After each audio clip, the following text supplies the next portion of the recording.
सुप्रभात बच्चों। आज हम पाठ 5 चिट्ठियों की अनूठी दुनिया पढ़ेंगे। इस पाठ के लेखक श्री अरविंद कुमार सिंह हैं। इसमें लेखक ने पत्रों के महत्व, उसकी उपयोगिता, पत्रों की पहचान, पत्रों से होने वाले लाभ का वर्णन बड़ी सरल एवं सुबोध शैली में किया है। निबंध की भाषा भी सहज एवं प्रभावपूर्ण है। प्रत्येक व्यक्ति अपने विचारों को दूसरों तक पहुंचाने का प्रयत्न करता है। समीपस्थ व्यक्ति से साधारण बातचीत द्वारा विचारों का आदान प्रदान होता है, परंतु जिसके माध्यम से हम दूर बैठे व्यक्ति से विचारों का आदान प्रदान करते हैं उसे पत्र कहते हैं। पत्र हमारे लिए बहुत उपयोगी है, जिसकी एक अनूठी दुनिया है। अनूठी मतलब अनोखी। बच्चों, ये चिट्ठियों के बारे में पाठ है और इस पाठ में हमें निबंध लिखना है कि चिट्ठियों की एक अनोखी दुनिया होती है। तो ये पाठ ध्यान से पढ़ेंगे और इस पर आधारित एक निबंध लिखेंगे। प्रश्नोत्तर इसमें नहीं करने हैं, सिर्फ भाषा की बात के प्रश्न हम करेंगे।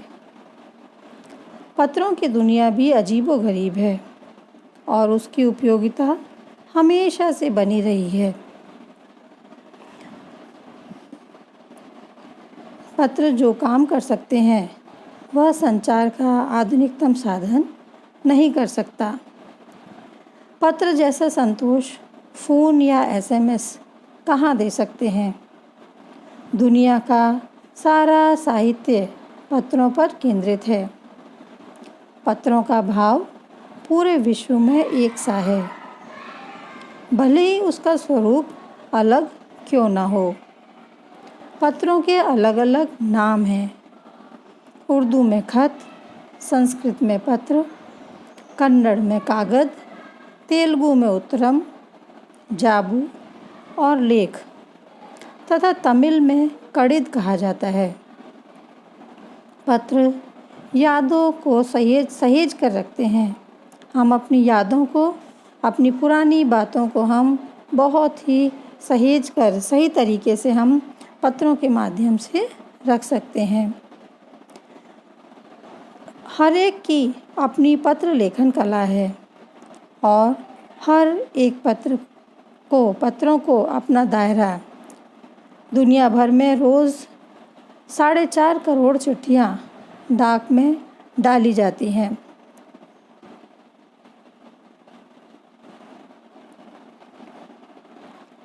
पत्र यादों को सहेज कर रखते हैं। पत्रों की उत्सुकता सभी को होती है। अगर हम पत्रों की तह में जाएं तो हमें पता चल जाएगा कि विश्व में ऐसा कोई नहीं जिसमें कभी पत्रों के लिए कोई उत्सुकता ना रही हो। हमारे सैनिक तो पत्रों का जिस उत्सुकता से इंतज़ार करते हैं उसकी कोई मिसाल ही नहीं है, उसकी बराबरी का कोई नहीं है। आज देश में ऐसे लोगों की कोई कमी नहीं है जो अपने पुरखों की चिट्ठियों को सहेज कर रखे हुए हैं। पुराने लोगों की चिट्ठियाँ आज भी हम संजो कर रखते हैं। उन चिट्ठियों से हमें बहुत प्रेरणा मिलती है, बहुत प्रेरणादायक होती हैं। बड़े बड़े लेखकों की, पत्रकारों, उद्यमी, कवि, प्रशासक, सन्यासी या किसान, इनकी पत्र रचनाएं अपने आप में अनुसंधान का विषय हैं। अनुसंधान मतलब खोज। इन सब के जो पत्र हैं, पुराने जो पत्र लिखे हुए हैं, उनको पढ़कर हम तरह तरह की नई खोजें भी कर सकते हैं। नेहरू के पत्र इंदिरा जी के नाम के लिए नहीं लिखे जाते तो आज वह करोड़ों लोगों के लिए प्रेरणा स्रोत ना बन पाते। नेहरू जी ने अपनी बेटी इंदिरा गांधी के लिए जो पत्र लिखे, उनसे भी हमें प्रेरणा मिलती है। सभी महान हस्तियों की तो सबसे बड़ी यादगार या धरोहर उनके द्वारा लिखे गए पत्र ही हैं। भारत में इस श्रेणी में राष्ट्रपिता महात्मा गांधी सबसे आगे रखा जा सकता है। महात्मा गांधी के पास दुनिया भर से तमाम पत्र केवल महात्मा गांधी इंडिया लिखे आते थे और वे जहाँ भी रहते थे वहाँ तक पहुँच जाते थे।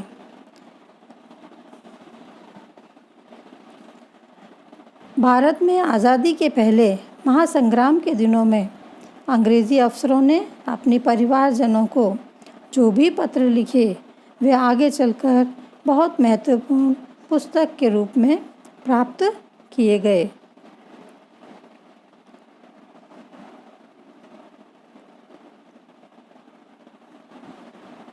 पत्रों का जवाब देते देते जब गांधी जी के पास बहुत सारे पत्र आते थे तब वो पत्रों का जवाब देते देते थक जाते थे और उनका दाहिना हाथ दर्द करने लगता था। तब वह बाएं हाथ से लिखने जुट जाते। पत्रों के आधार पर बहुत सी किताबें भी लिखी जा चुकी हैं।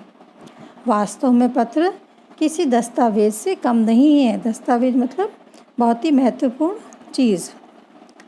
पंत के 200 पत्र, बच्चन के नाम और निराला के पत्र हमको लिखियो है कहा तथा पत्रों के आईने में दयानंद सरस्वती समेत कई पुस्तकें आपको मिल जाएंगी।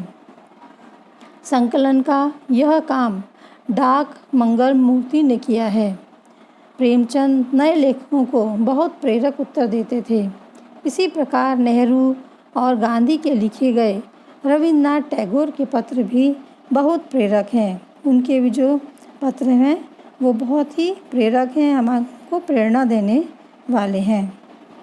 पत्र व्यवहार की परंपरा भारत में बहुत पुरानी है, पर इसका असली विकास आज़ादी के बाद ही हुआ है। तमाम सरकारी विभागों में सबसे अच्छा विभाग डाक विभाग ही है।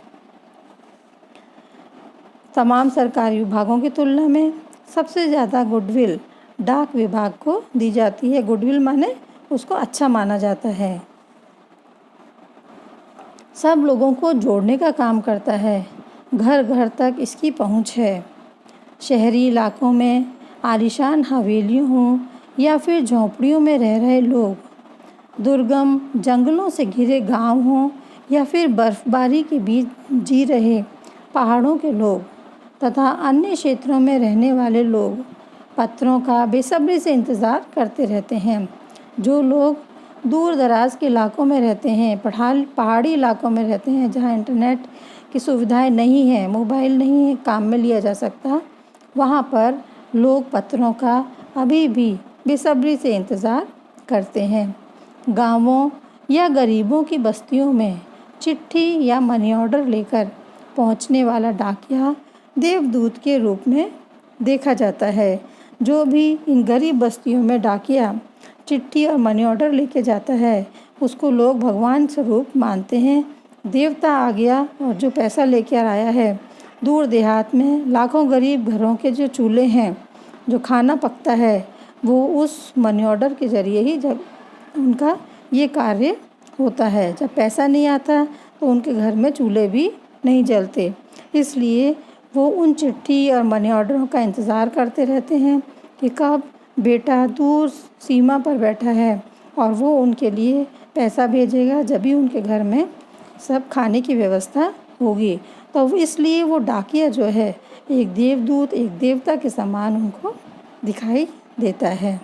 बच्चों, पाठ को आप ध्यान से सुनेंगे, समझेंगे और अच्छे से पढ़कर इस पर एक निबंध लिखना है तथा अगले वीडियो में हम भाषा की बात करेंगे। धन्यवाद।